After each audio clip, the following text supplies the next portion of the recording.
The success of the Souls formula proves it has resonated with many over the years. Starting with Demon Souls all the way to Elden Ring, these games did something unique that captivated a very large audience. I believe the best title of this era is Sekiro, but it doesn't really belong to the Souls series, which is what Demon Souls, the Dark Souls trilogy, Bloodborne and Elden Ring are part of, despite being separate IPs. While Elden Ring is pretty obviously built on the foundations of Dark Souls 3, me and many others have noticed a lot of elements that bring it closer to Dark Souls 2 in one way or another. Some are more superficial and aesthetic, others closer to the game design itself. The focus on crowd control, the high build variety affecting engagement options, the openness from the start, and the free dual wielding come to mind. Many comparisons have been made, and you have probably noticed similarities between the two games yourself, maybe ones you weren't expecting at first. Dark Souls 2 is an interesting game, the only one in this series not directed by Hidetaka Miyazaki. It was instead helmed by Tomohiro Shibuya and Yui Tanimura. The former dropped out of development before the game released, while the latter went on to direct the DLCs, handle the Scholar of the First Sin edition, and also became co-director for both Dark Souls 3 and Elden Ring. In fact, both titles have elements inherited from Dark Souls 2 that weren't present in games authored solely by Miyazaki. Dark Souls 2 also happens to be the black sheep of the series. Most agree it's the weakest entry, and many people downright hate it. So I wanted to use this opportunity to analyze the series as a whole, and see how Dark Souls 2, the odd one out, handled some things compared to other titles. More specifically by comparing it to its prequel, Dark Souls 1. After all, a lot of the disappointment surrounding the sequel was less concerning the game as it is in a vacuum, and more concerning its failure to meet expectations set by the first chapter. As I started writing this video, I was playing Elden Ring, and I was having an absolute blast with it. For the first, let's say 20 hours, I could have called it one of the best games ever made. But Elden Ring doesn't last 20 hours, and the more I played, the more some cracks began to show. By the time I finished it, doing almost everything, I was clocking in at roughly 100 hours, and I genuinely never wanted to touch the game again.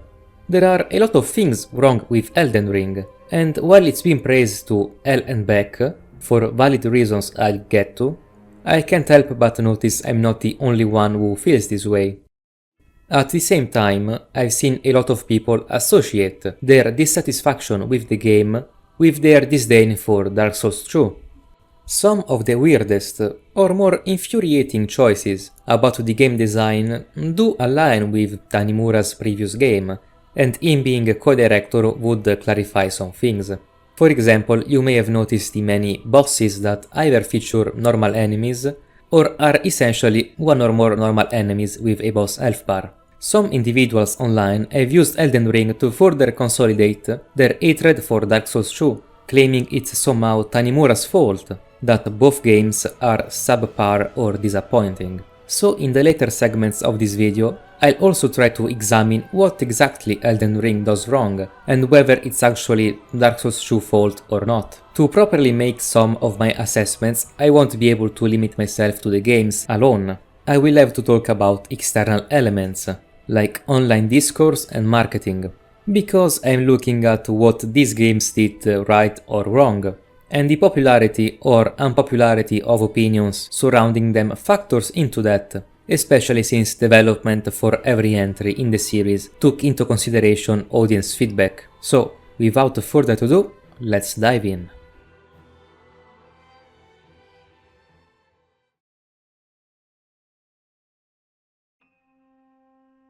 I haven't played Demon Souls as I've never owned a PS3, so from this point onwards what I will refer to as Dark Souls formula should be more accurately known as Demon Souls formula.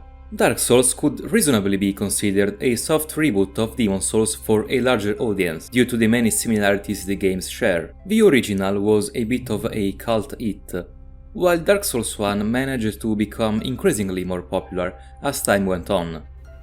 This was mostly in part due to how good the game was. but marketing and word of mouth heavily contributed. Back in the day, most popular releases were considered casual or too easy by video game enthusiasts, and being good at games perceived as difficult was something people liked to show off for. Just like Demon Souls, the difficulty was the main selling point and draw of Dark Souls. Especially after the release on PC, gamers were tempted to try it out so that they could finish it and be able to say, "I beat Dark Souls." Bragging rights, so to speak. And the marketing of the game itself was aware of this appeal, with the phrase "prepare to die" plastered all over trailers and images. These bragging rights became something more, and warped what was once the fanbase of a relatively niche franchise into a toxic community. There was often an attempt from fans to convince others that Dark Souls was the best game ever made, and I don't believe this appreciation was always entirely genuine. It was a form of virtue signaling, so to speak. It's not enough to beat the game that's famous for being challenging, you also need to say you love it, and it's also your all-time favorite. I'm sure a lot of people genuinely love the game, but I believe this mentality was a huge contributor to its boom in popularity prior to the release of its sequel. That and YouTubers and other internet personalities putting a spotlight on it between 2012 and 2014. This toxicity also infected the discussions on the game design itself. A lot of people before me have complained how criticism towards these games is often countered by fans with thoughtful arguments of the caliber of "Git Good." It's as if people take personal offense that the game they spent so much energy beating and loving might feature some poor design choices that also might have affected its perceived difficulty. In early 2014, Dark Souls 2 came out, and reception, especially by critics, was extremely positive. Most of the criticism was related to the graphical downgrade, but the hype machine was in full swing anyway and people liked the game. Even most internet personalities praised it, and talked about it the way you'd expect for an highly anticipated sequel to a beloved game. Then, a few months later, criticism became more vocal and the game's reputation started to dwindle. I didn't play the game at launch, but started it around June. I really didn't know what to expect, because at first I had heard mostly praise, and now more and more people were hating on the game. I just went in and played it on my own terms. Some people have claimed that everyone liked Dark Souls 2 until this Irish dude made this video critiquing the game and changed everyone's mind. I disagree. There was a lot of criticism from the start, which was just hard to hear, under the noise of the hype and praise. Simply, with the hype dying down, the volume of criticism became stronger, and at that point it was easier for people to agree with those sentiments, since loving the game was steadily becoming the less popular opinion. This was partially fueled by how a lot of people just absorb and parrot the opinions of others, and the internet and online discussion just exacerbated this phenomenon even further. Finding a YouTuber or blogger you like, and just repeating whatever opinion or take he has, is way easier than actually taking the time to think for yourself about flaws, pros, cons of whatever you're discussing. Way too often I've heard and read arguments of some random guy taken word for word by someone else with some kind of online following. Still, while there were objective design decisions and development mistakes that made a lot of people genuinely dislike DS2 more than its prequel, I believe the hatred it received was largely artificial and the result of ship mentality, after internet personalities started to openly shit on it. And yes, while I can't prove that, I can at least prove that the game isn't nearly as poorly designed as some claim it to be, and definitely not poorly made enough to warrant the amount of hate it received over the years. In case you haven't picked up on it already, Dark Souls 2 is in fact my favorite Souls game, and I believe the game is actually competently designed, despite what some people say.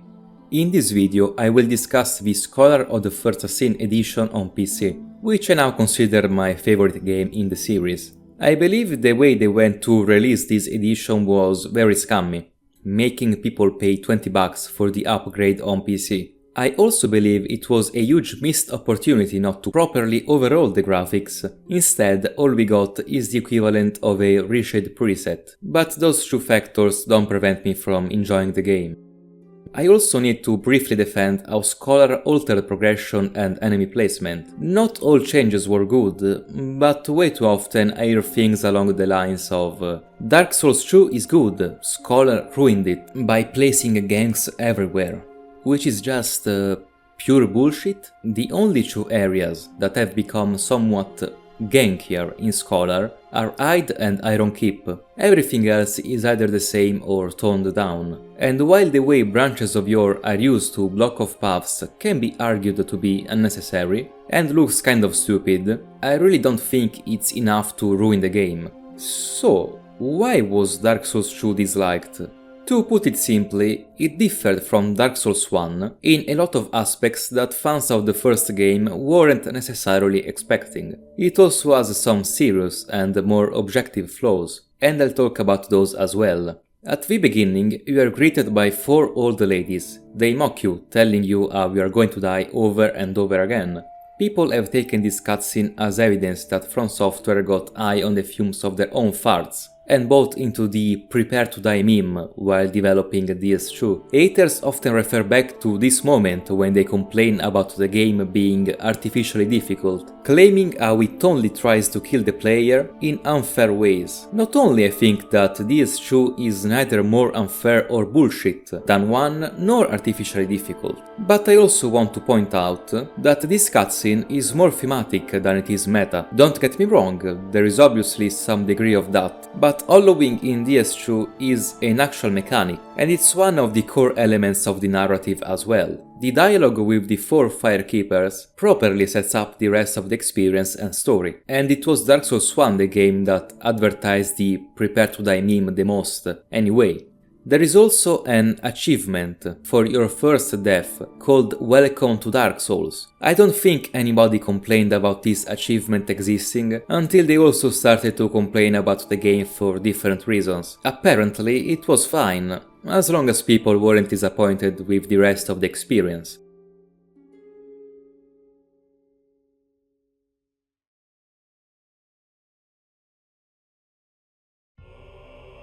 If we are to compare the first game to its sequel, I guess we could talk about visuals first. I know people are going to hate me for this, but I've never liked the art style of that game very much, nor the atmosphere for that matter.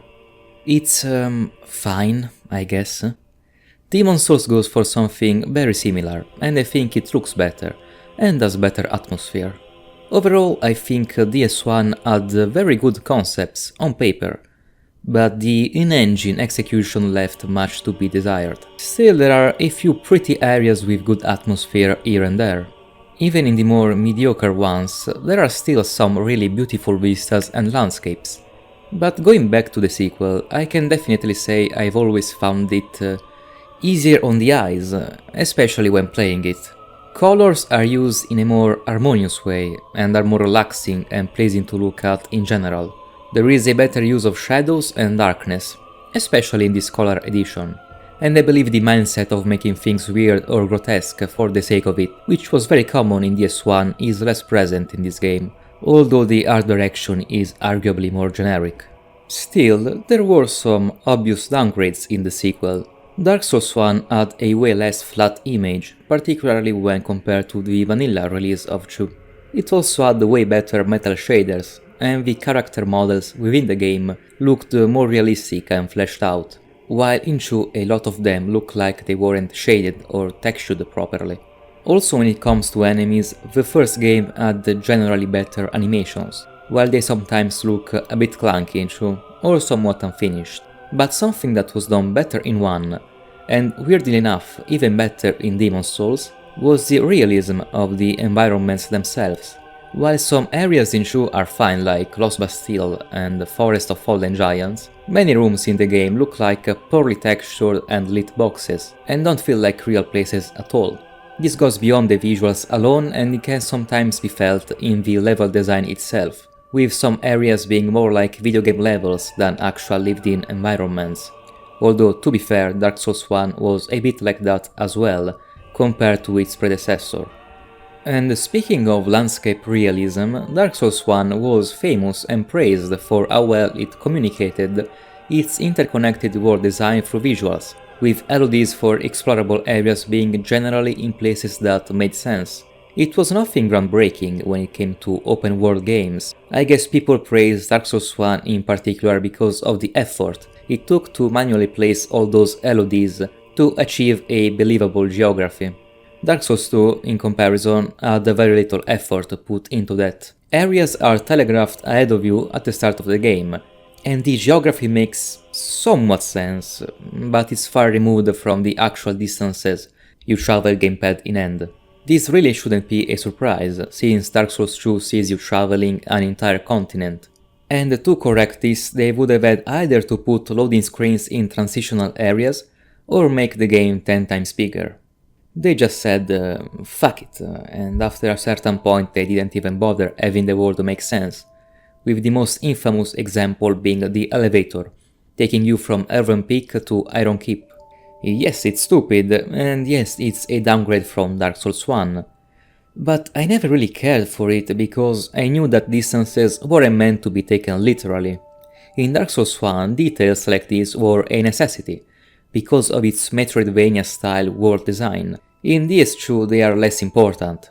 Speaking of that, the interconnected world in DS1 is great, obviously, for the first playthrough. Because yes, your first playthrough of Dark Souls is a magical experience. I don't like the atmosphere that much from an aesthetic point of view, but the way the gameplay, progression and map are put together greatly enhances its mood.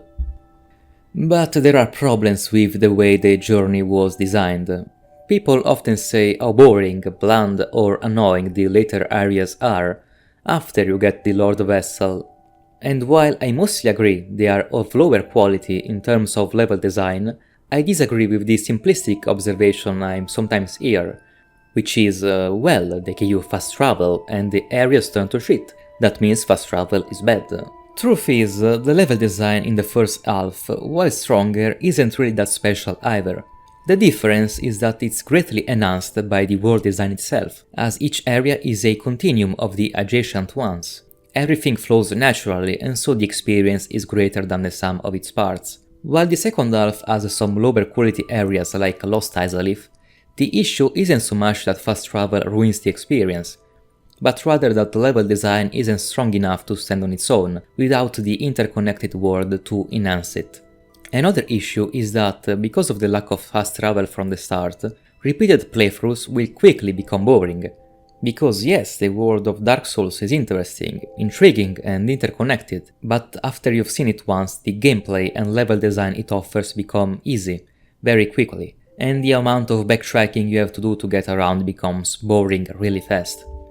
Running around Undeadburg to get back to Firelink Shrine is okay the first time. It becomes boring and uninteresting by the second one. Unlocking the elevator from Parish to the shrine is a very cool moment, but mostly because as a player you felt like the former was a very dangerous area, and coming back to the start gave you a great sense of relief. Anytime after that you just feel bored by the elevator ride, because the novelty has worn off. Obviously downtime in video games is important, but Dark Souls 1 doesn't really strike the ideal balance in my opinion. It has a very cool, unique and interesting world design, which doesn't really work in its favor after alpha playthrough. At least for me. Another important element of this world design is the freedom of exploration. This helps with replayability to some extent, but ultimately for an experienced player there isn't much reason to deviate from the intended vanilla path anyway, unless you simply want to skip some areas because of boredom. The only other reasons to skip content is if you're trying to prepare a build for PvP or a challenge run, or obviously if you're doing a speedrun. Or maybe you are like me and you like to go to Enorlond with 20 flasks and a plus 12 weapon. So the openness of the world is clearly a pro, but it doesn't particularly enhance the experience for most players. Another aspect to take into consideration is the thematic and aesthetic consistency. Because yes, the world of Dark Souls makes sense in theory, but in practice, in order to accommodate this type of interconnected design, the world suffers from visual variety and the places you visit often feel convoluted to allow shortcuts to exist. They are limited in what they can be and how they can look because of it. Let's instead look at how DS2 does it. You have a mostly optional tutorial area which leads to the main hub, Majula. From here you have two immediate paths branching outward which won't reconnect to the hub, the forest and Hyde. Eventually they both lead to the same area, the Lost Bastille. You also get 3 more paths from Majula, which require different ways to be accessed, but you can meet all of those requirements very early on. After you have unlocked the Drangleic Castle, the game becomes mostly linear, with a few optional zones here and there, including the DLCs. While the 2 main paths are designed to be played first, the other 3 you can open up soon after are still perfectly doable with an early character, and you have more reason to do so on repeated playthroughs, outside of wanting to skip boring content. Itemization and character progression in Dark Souls 2 synergize with the world and level design in a more meaningful way than DS1. In that game, you don't need to go out of your way and skip early areas for your run or build to be properly satisfying, while in DS2 it's actually a viable and almost intended strategy to go to other areas, upgrade your character, and then return to where you were before so that you have an easier time. The game wants you to jump back and forth between areas and rewards you for it, so the fast travel from the start is actually well integrated. And to enhance replayability and playthrough variety, I believe the difficulty itself of Dark Souls 2 plays a large role, since it's slightly more reliant on player skill than memorization compared to its prequel. To properly understand this claim, I need to talk about level design and combat.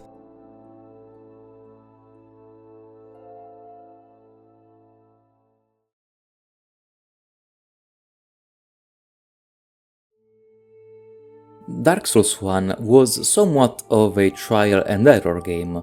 At first, getting used to the controls and combat mechanics was hard, especially when lacking experience within the genre of slow-paced action games. Thus, as you were learning how to fight the enemies, you made a lot of mistakes, which were literally counted by your Estus Flask charges. While you could afford to reach the new bonfire with all your Estus depleted, the same couldn't be said for a boss fight. So, what you might call the gameplay loop of that game was starting from the bonfire and proceeding while killing all the enemies and getting the various items, some of which were tucked away into side paths, while making as few mistakes as possible.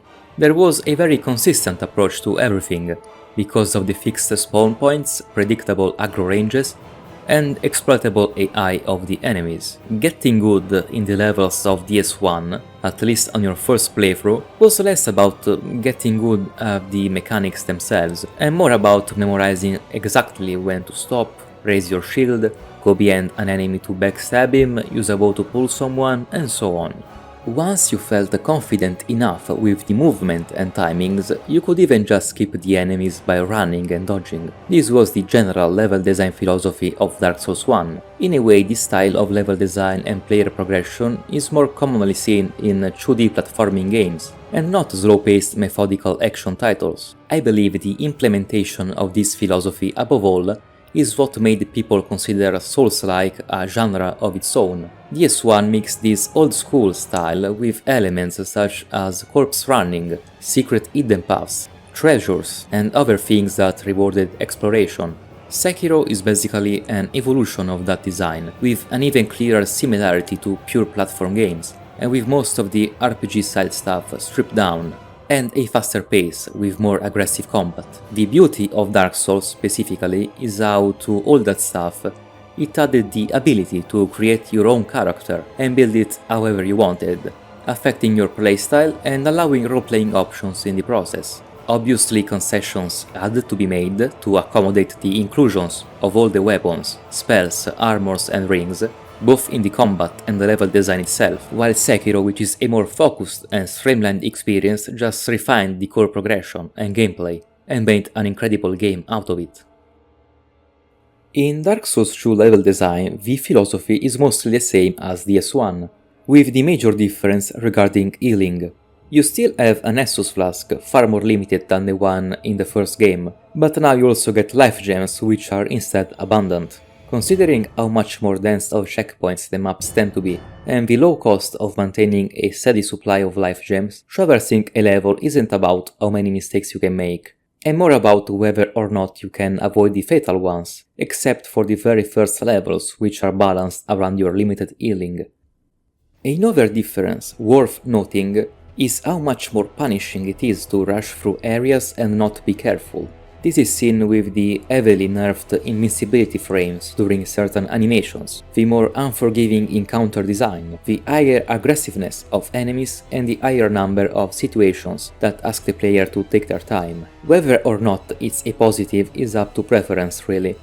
I like how the game is fully committed to the idea of being slow-paced and methodical, rather than allowing an option to rush and skip a large portion of the content quite easily.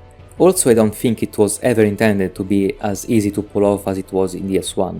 The two games differ also in the average style of level layouts.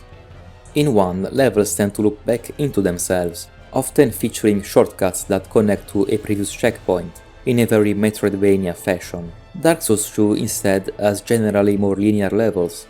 People often complain about this aspect, but here I will make 3 arguments that are in a way in favor of the DS2 level design style. Not in that it's necessarily better, but enough to at least prove that the levels of this game aren't worse simply because they are linear. The first argument is that the so-called non-linearity of the more praised levels in the series is often, but not always, an illusion. The second is that a more interconnected and less linear layout doesn't necessarily provide much to a level in most cases anyway. The third is that the enjoyment and quality of a level aren't strictly, or at all even, linked to the degree of complexity of its layout. When people complain about the linearity of DS2 levels, they often refer to something similar to this model as the preferable alternative. You start at a checkpoint, like a bonfire, and then you must reach a goal, usually a boss fight. From this main path you can take short detours that usually lead to an NPC, a hard enemy, a treasure, or a secret that you can't access yet. Most of these just end very quickly, while others are longer and rejoin the main path at some point. Every so often one of these detours will magically bring you back to a previous checkpoint, either through a previously locked door, a ladder you have to kick, and so on. As you can see, a level like this isn't really non-linear. You are still progressing from point A to point B, the only difference being that some of these side paths rejoin the main one at some point. And it's perfectly fine level design, don't get me wrong, but it's still a linear one. I'd like instead to point out a few examples of actual non-linear levels in the franchise. Central Yard now, Cathedral World, and the Lost Bastille come to mind. These are all great levels, by the way. I'll go back to the second argument I made, the feeling of non-linearity not necessarily adding much to the experience. In linear levels with shortcuts back to a previous checkpoint, I'd argue these are more often than not pointless.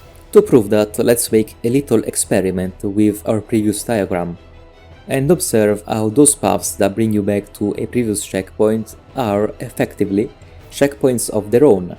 So why don't we modify the drawing a little bit and oh, wow, that looks an awful lot like those terrible linear Dark Souls 2 levels, like Harvest Valley or Shrine of Amana, doesn't it? So is there really much of a difference between a level that uses shortcuts instead of checkpoints and a level that just adds more checkpoints? I'd argue that the only big difference is in the feel of the level, that finding a shortcut is cooler than finding another checkpoint. It rarely helps with the feeling of immersion though. Shortcuts of this type never really feel that realistic, and sometimes when implemented in these games they come off more as an obligation, either because Miyazaki likes shortcuts a lot or because the fans expect them to be there. Ultimately, I believe this type of shortcut-reliant level design made sense and was perfect for Dark Souls 1, a game where the world felt continuous, in which areas communicated with each other, and where fast travel was unavailable for half the experience. So unlocking that ladder back to the bonfire in Undead Burg wasn't just cool, it was also a design necessity because of how the world and traversal mechanics were designed. In any other game after that, be it DS2, Bloodborne, DS3 or even Sekiro, because of fast travel being almost always available, and because of the different world design, these types of shortcuts have rarely any reason to exist, outside of making you feel like you felt in DS1 again. In fact, I'd argue that just adding checkpoints where the shortcuts are would actually improve some levels by getting rid of boring backtracking with no challenge, where you just have to ride an elevator and so on. Technically we'd have to take into account Demon Souls. It didn't have an interconnected world, but still featured shortcuts here and there. I haven't played it, but I know that for each level there was only one checkpoint, so that design choice of having shortcuts looping back made sense. There was a consistent limit applied to the level design from the start of the experience until its end. It was like a rule of the game that the levels were designed around. The other entries in the series instead alternate between giving you additional checkpoints and shortcuts. And while it's perfectly fine, I believe that some levels would have been less tedious if they followed the first approach. In the end, I just find it stupid to complain about level design in DS2 because of how, on average, it uses these shortcuts less. The third argument is about the layout itself. People often complain how the more simplistic layout, on average, of Dark Souls 2 levels somehow makes them worse. And here I simply don't have a better way to say it. The quality of a level isn't directly proportional to the complexity of its layout. In the case of a non-linear level like Yarnam, a degree of complexity is certainly required to pull off the idea, and thus, yes, there is a relationship between that and quality. But even then, too much complexity may become exhausting and make navigation more annoying. In more linear levels, I've already discussed how some shortcuts may hinder the pacing of the experience and become unnecessarily tedious, but in any case, all that matters is whether a level is fun to play, to experience and to re-experience. You don't need a level to be complex or intricate to achieve that. And I'm not talking about just Souls games specifically now, so we'll move on to the next segment.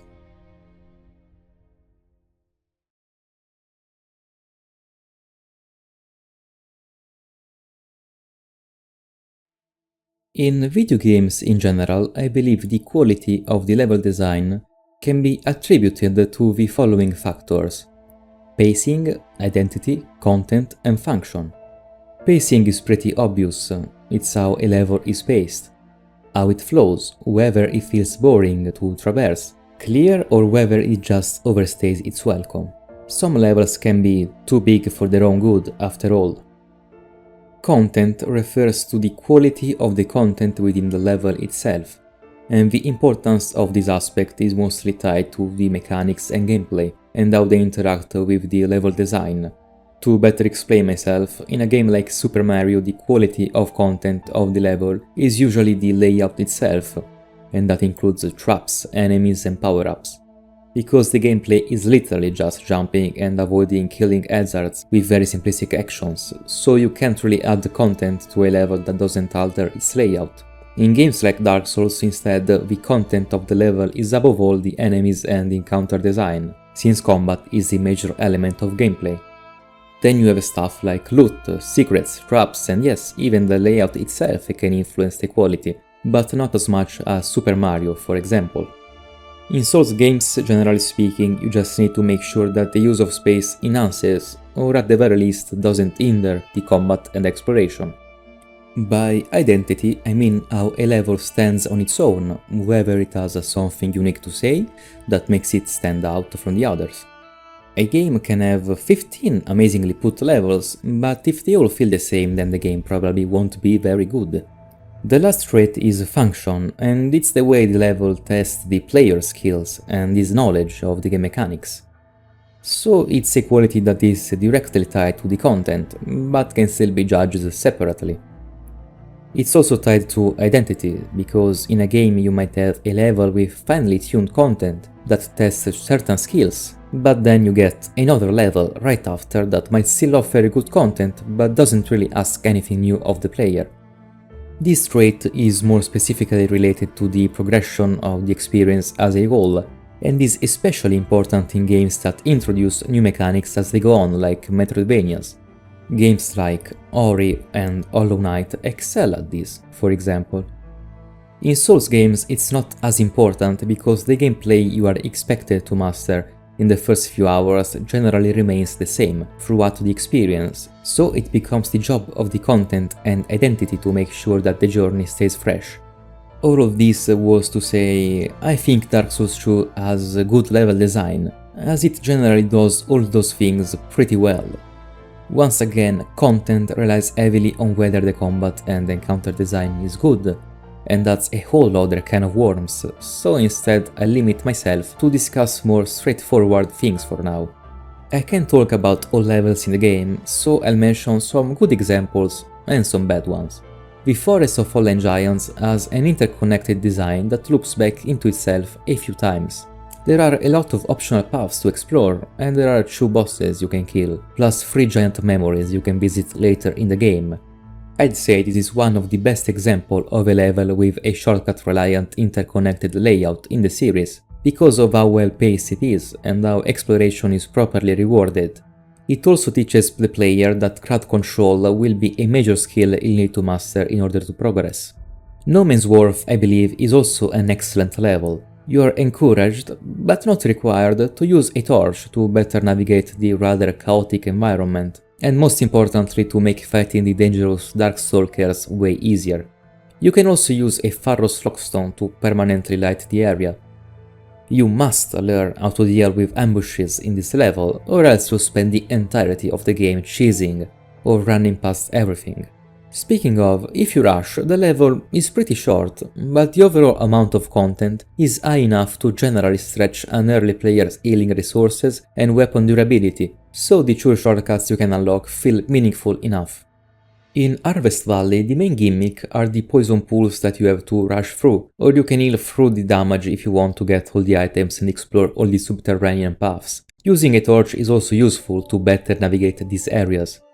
There is a small self-contained ambush which is really going to test your crowd control skills. I'd say overall this area is mostly an harmless introduction to Elden Peak, one of the levels in the game I dislike the most.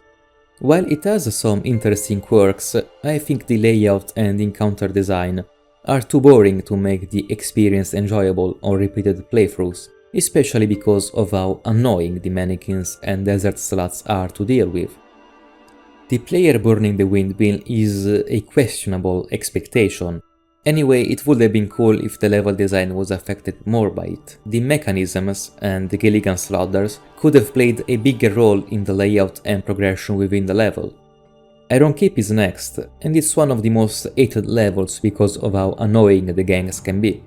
And it's true that fighting so many alone knights can be boring, but the design decision behind this area was to properly reward patience, since if you walk slowly the enemies will aggro in such a way you'll never have to fight more than one at a time.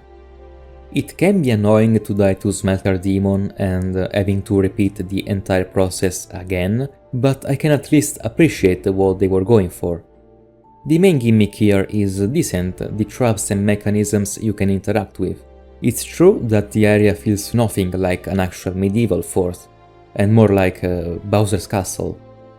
Overall, I feel like the layout needed to be remade to properly execute all the ideas they had, between the traps, mechanisms, aggro ranges and the skippable boss, altering the bonfire placement in the process.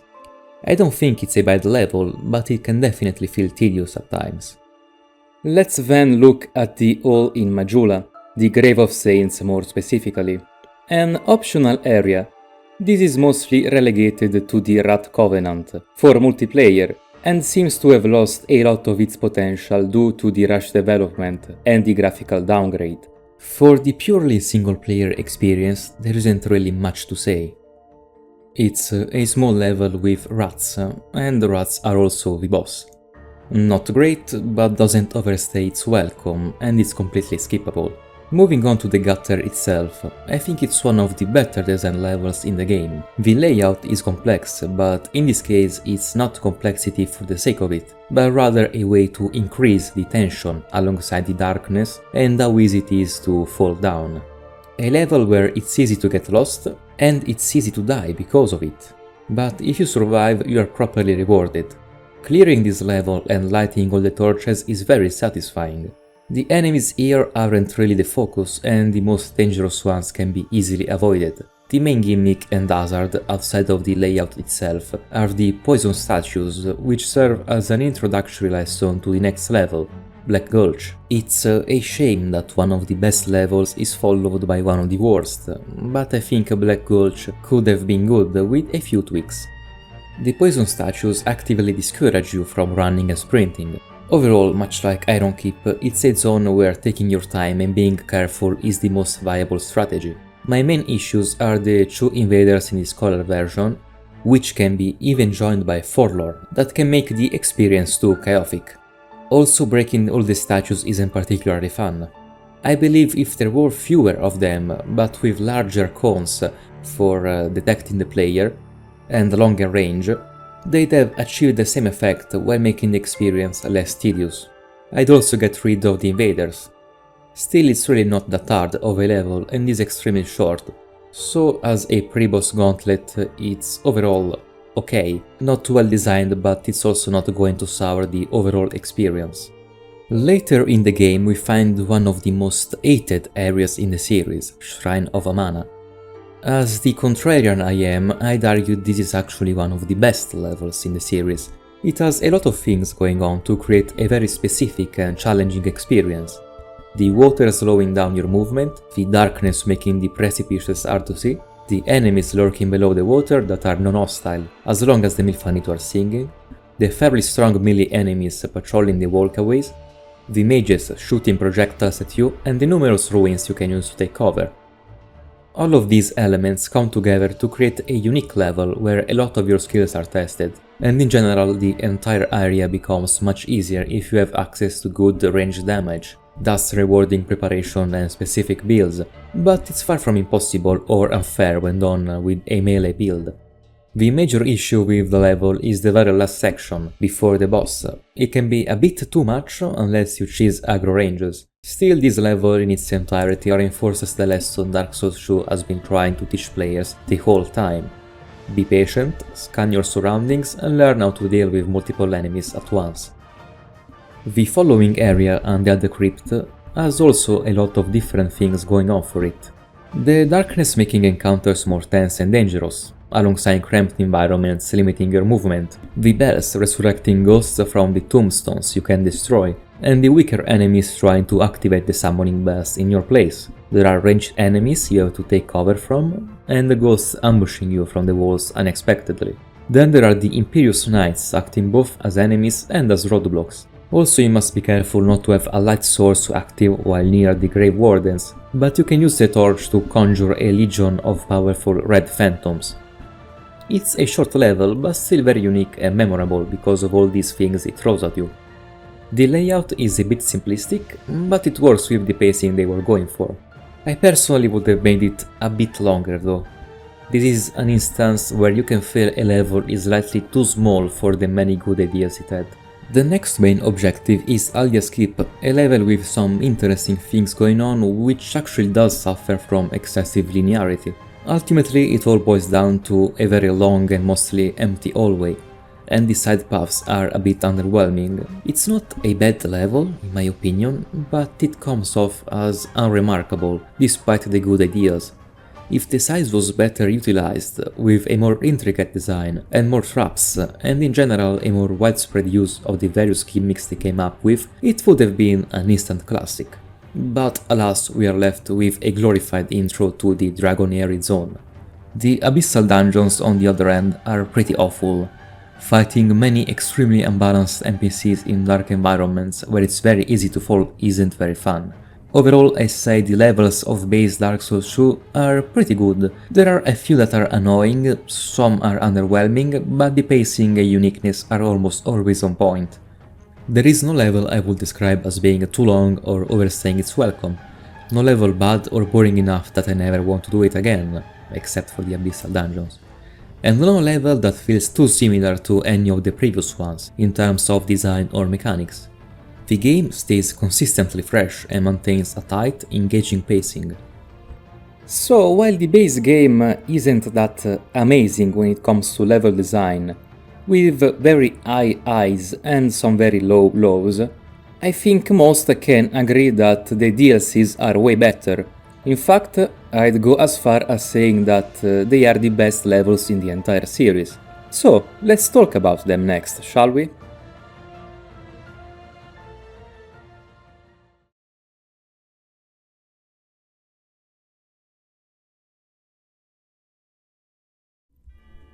So, the Lost Crowns trilogy.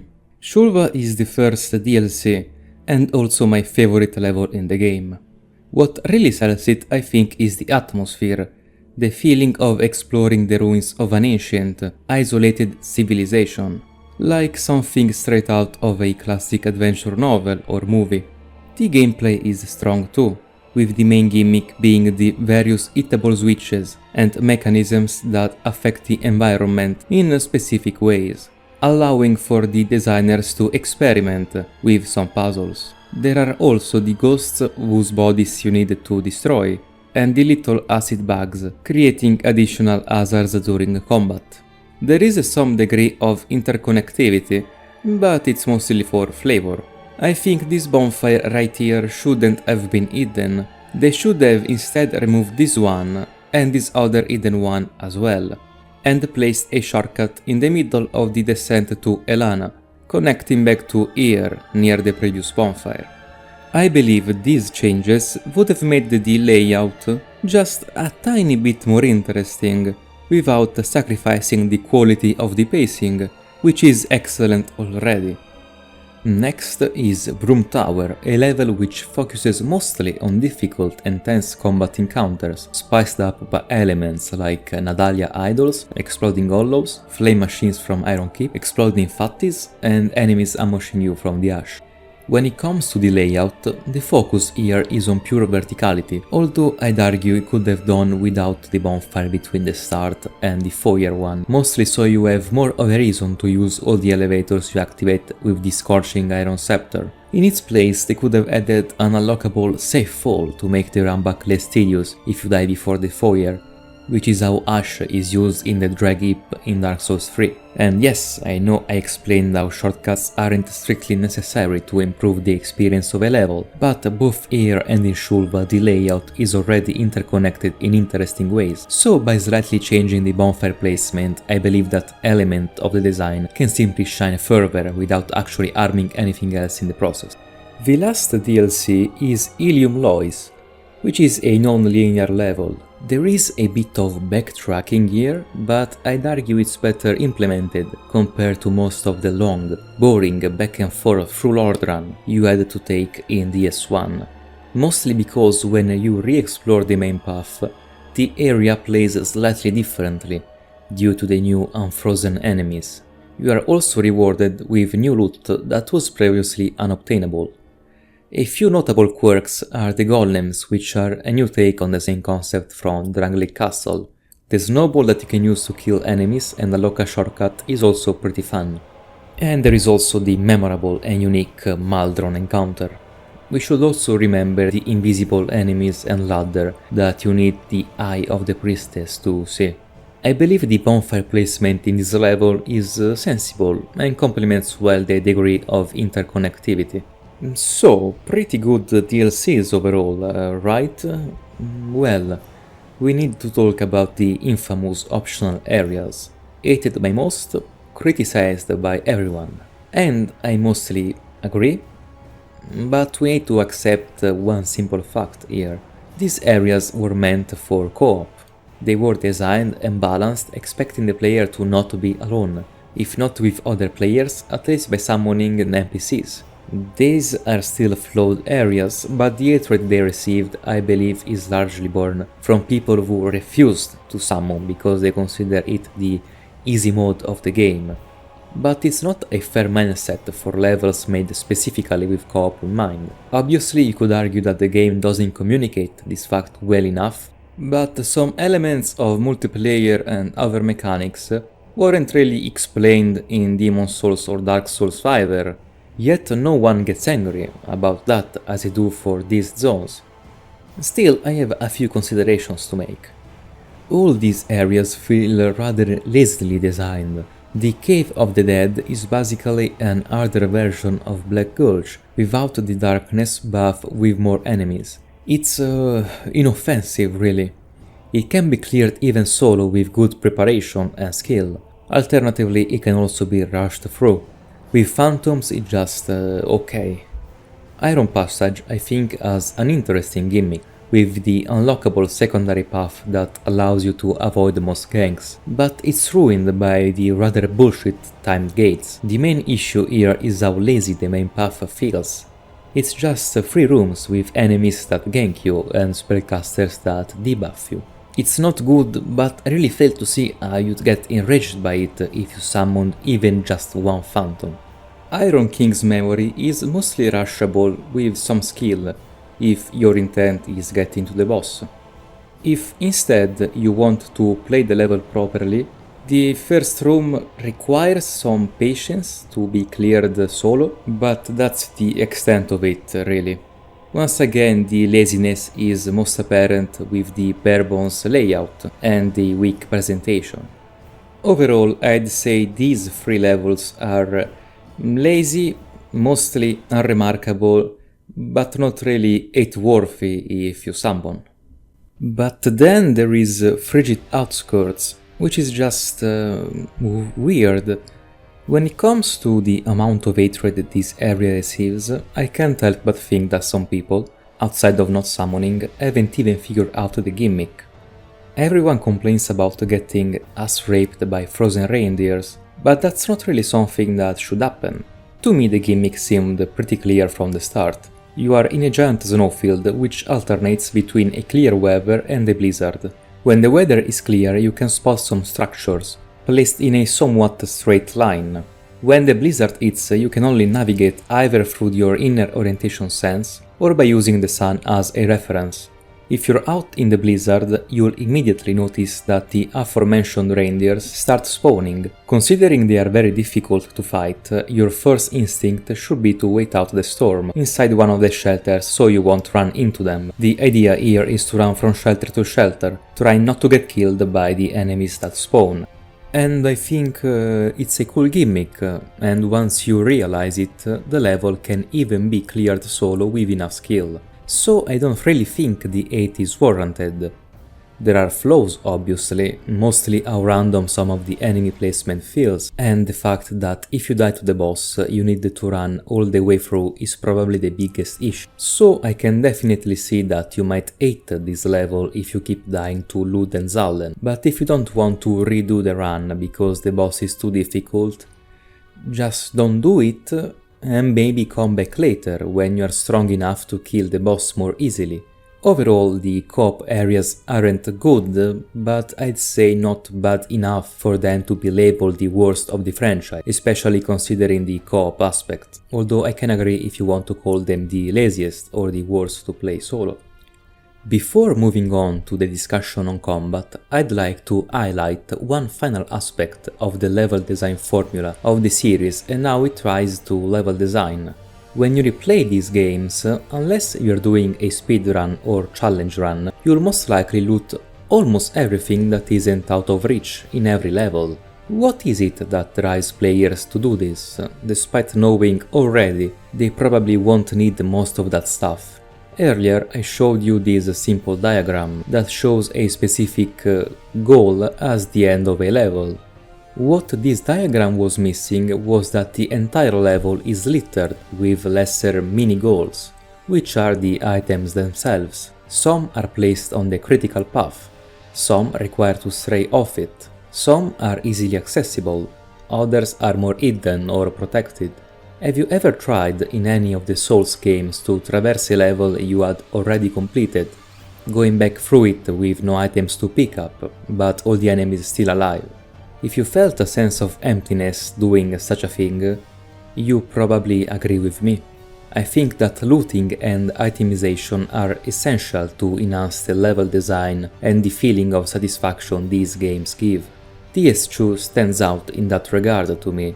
It's the one game in the series where I associate the most picking up items with the release of funny chemicals in my brain. And I think that to achieve this, the loot being good isn't enough. It also needs to be well placed. Keep all of this in mind for way later when we'll talk about Elden Ring.